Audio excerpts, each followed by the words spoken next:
Selamat pagi, Ibu. Perkenalkan, nama saya Alam Masya dengan NIM 31S23030. Di sini saya akan menjelaskan mengenai kondisi panas dengan sumber panas kimia. Adapun fenomena pada materi ini, yaitu yang pertama reaksi kimia dilakukan di dalam tabung reaktor dengan radius R, yang kedua panjang dari reaktor tersebut Z sama dengan min tak hingga Z sama dengan positif tak hingga. Yang ketiga, tabung reaktor dibagi menjadi tiga zona. Yang keempat, zona reaksi membentang dari Z sama dengan 0 hingga Z sama dengan L. Berikut merupakan zona tempat terjadinya reaksi dengan penambahan katalis Z sama dengan 0 hingga Z sama dengan L. Yang di ujung ini merupakan zona 1, yaitu zona masuk reaktan di mana tidak adanya reaksi. Yang di tengah ini adalah zona 2, zona tempat terjadinya reaksi dengan penambahan katalis Z sama dengan 0 hingga Z sama dengan L. Yang terakhir ini adalah zona 3, zona yang menghasilkan produk di mana tidak ada reaksi yang terjadi.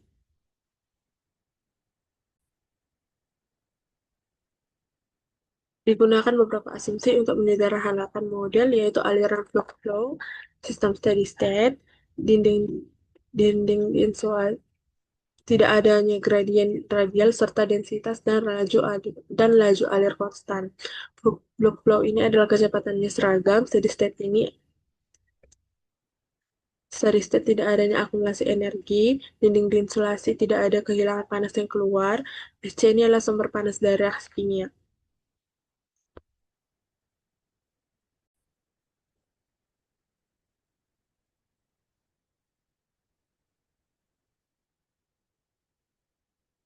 Ini merupakan komponen fluxnya. Yang pertama itu adalah sepanjang arah Z ini adalah perpindahan panas dianalisis sepanjang arah aksial Z, yaitu sepanjang panjang reaktor. Selanjutnya ini adalah delta Z. Kita mengambil elemen volume kecil sepanjang dz untuk menganalisis perubahan fluks panas secara diferensial. Ini adalah fluks panas yang masuk. Pada posisi Z terdapat fluks panas masuk yang dilambangkan sebagai Gz akibat konduksi panas. Ini adalah yang keluar.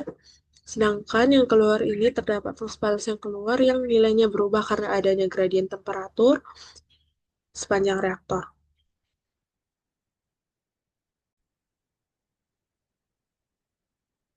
Di slide ini diturunkan rancang energi pada elemen shell reaktor. Prinsip dasarnya adalah energi masuk dikurang energi keluar ditambah dengan panas yang dihasilkan reaksinya itu sama dengan 0 karena alirannya steady state. Kemudian persamaan dibagi dengan volume elemen sehingga diperoleh bentuk diferensial. Lalu ketika delta Z mendekati 0, diperoleh bentuk turunan terhadap Z dari flux energi sama dengan sumber panas SC.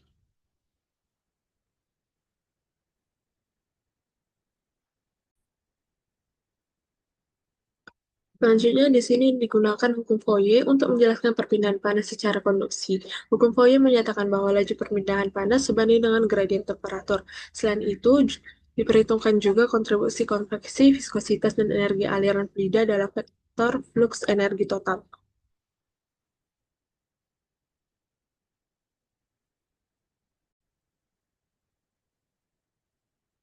Selanjutnya, penyederhanaan persamaan. Pada tahap ini dilakukan penyederhanaan persamaan beberapa suku diabaikan karena asumsi flux flow dan kondisi steady state. Energi kinetik diabaikan karena perubahan kecepatan kecil, perubahan tekanan juga diabaikan karena dianggap konstan. Kemudian suku konveksi dituliskan menggunakan kecepatan superficial V0.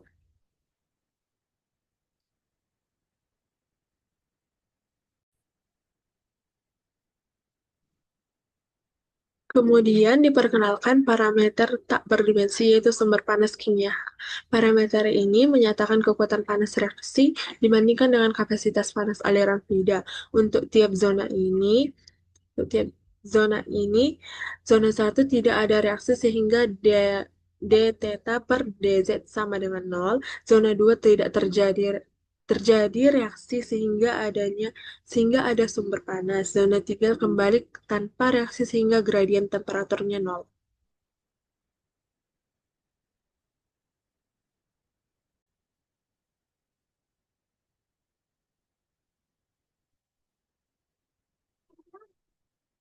Di sini ditentukan syarat batas untuk menyelesaikan persamaan pada Z sama dengan minta hingga temperatur masuk sama dengan temperatur awal. Pada Z sama dengan nol, temperatur kontinu antara zona satu dan 2. Pada Z sama dengan L, temperaturnya kontinu antara zona 2 dan zona 3. Kemudian digunakan definisi temperatur tak berdimensi. Ini sama dengan T kurang T0 per T1 per T0 untuk mempermudah analisisnya.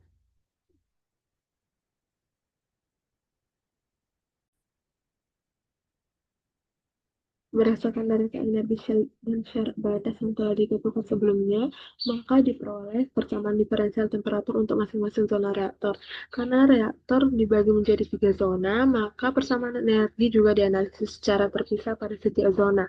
Pada zona 1 dan zona 3 tidak terjadi reaksi kimia sehingga source term atau produksi panas reaksi dianggap sama dengan nol. Sedangkan pada zona 2 yang merupakan zona katalis terdapat source term karena adanya panas yang dihasilkan oleh reaksi kimia.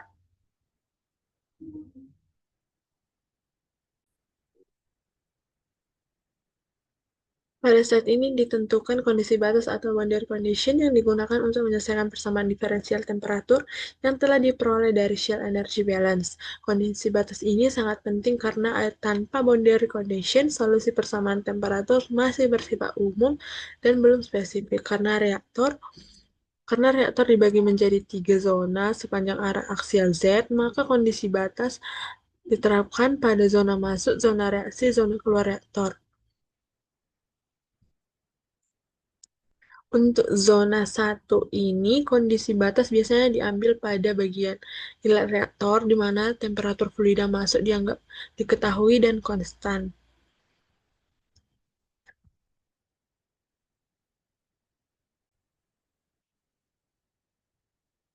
Selanjutnya, diintegrasi terhadap Z bersama diferensial temperatur yang telah diperoleh sebelumnya mulai diselesaikan dengan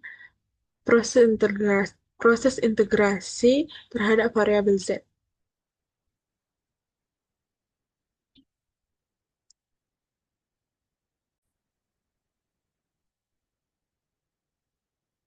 Setelah dilakukan integrasi pertama, muncullah konstanta integrasi yaitu C2. Konstanta ini kemudian disubstitusikan ke persamaan berikutnya agar diperoleh bentuk persamaan temperatur yang lebih lengkap.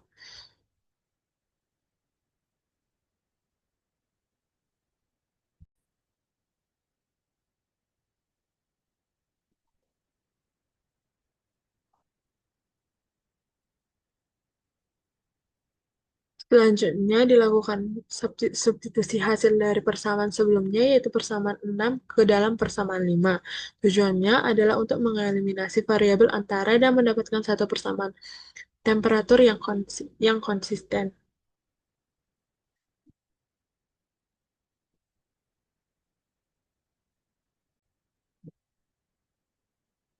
Pada slide ini ditunjukkan hasil penurunan persamaan temperatur T-aksen setelah dilakukan integrasi dari persamaan diferensial energi sebelumnya.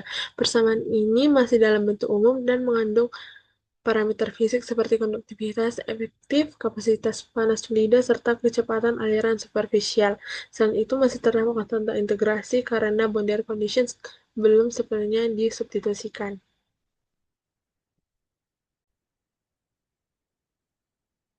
Pada slide ini diterapkan boundary condition ketiga yaitu pada posisi Z sama dengan 0. Kondisi batas ini digunakan untuk menghubungkan distribusi temperatur pada batas antar zona setelah kondisi batas dimasukkan.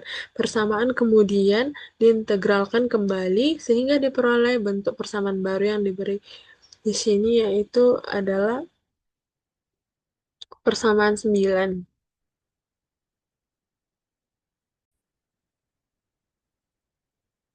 Selanjutnya, pada tahap ini dilakukan substitusi nilai dari persamaan 10 ke persamaan 9.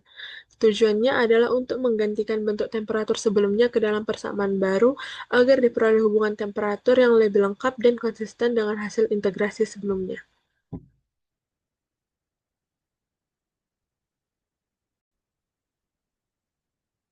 Pada tahap ini dilakukan substitusi nilai dari persamaan 8 ke 9. Tujuannya adalah untuk menggantikan bentuk temperatur sebelumnya ke dalam persamaan baru agar diperoleh hubungan temperatur yang lengkap dan konsisten dengan hasil integrasi sebelumnya.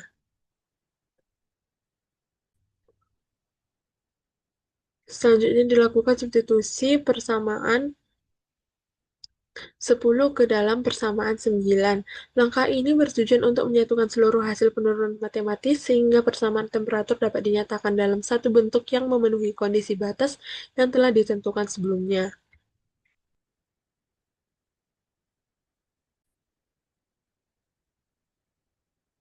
Pada slide ini diterapkan boundary condition keempat, yaitu pada posisi Z sama dengan L. Kondisi ini menyatakan bahwa temperatur pada zona 2 harus sama dengan temperatur pada zona 3, sehingga distribusi temperatur bersifat kontinu pada batas zona reaksi dan zona produk.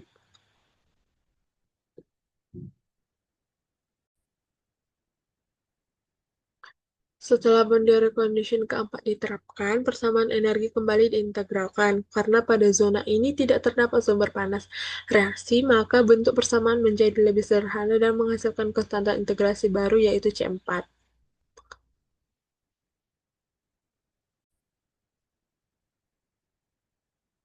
Pada tahap ini dilakukan substitusi nilai posisi Z tertentu, yaitu Z sama dengan 1, untuk menentukan nilai konstantan integrasi agar solusi temperatur menjadi spesifik dan tidak lagi berbentuk umum. Lalu dilakukan substitusi nilai persamaan 10 ke persamaan 11 untuk memperoleh bentuk akhir distribusi temperatur.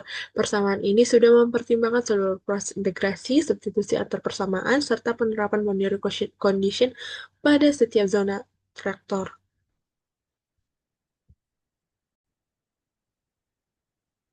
Pada slide ini dilakukan penyederhanaan akhir terhadap persamaan temperatur pada zona 3. Masih terdapat konstanta integrasi C4 dan suku yang mengandung Z. Kemudian diterapkan boundary condition ke-6, yaitu saat Z menuju tak hingga, temperatur harus tetap terbatas atau finite.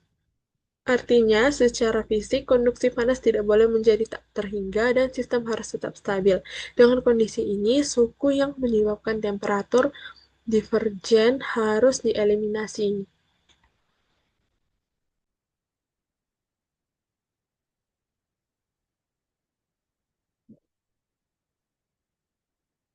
Lalu substitusi ke persamaan sebelumnya sehingga diperoleh zona 1, zona 2, dan zona 3. Setelah seluruh proses integrasi dan penerapan boundary condition dilakukan, maka diperoleh bentuk akhir solusi dalam temperatur tak berdimensi.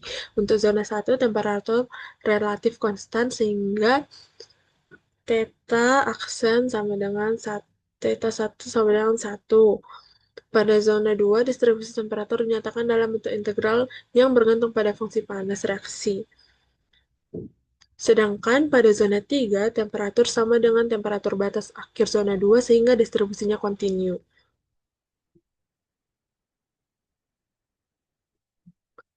Slide ini menunjukkan profil suhu yang diprediksi sepanjang reaktor untuk berbagai nilai parameter N. Parameter Parameter N mempresentasikan kekuatan produksi panas reaksi terhadap kapasitas panas aliran fluida. Jika bernilai positif, temperatur meningkat di zona 2 karena reaksi bersifat eksotermis. Jika nilainya negatif, temperatur menurun karena reaksi bersifat endotermis. Pada zona yang pertama ini, temperatur relatif konstan, sedangkan perubahan utama terjadi pada zona 2. Pada zona 3, temperatur kembali stabil karena tidak ada produksi panas lagi. Distribusi temperatur yang diperkirakan pada reaktor aliran aksial ketika laju pembangkitan panas berubah secara linear terhadap temperatur dengan asumsi bahwa difusi aksial dapat diabaikan. Sekian presentasi mengenai materi ini. Apabila ada salah kata, mohon untuk dimaafkan. Sekian dan terima kasih.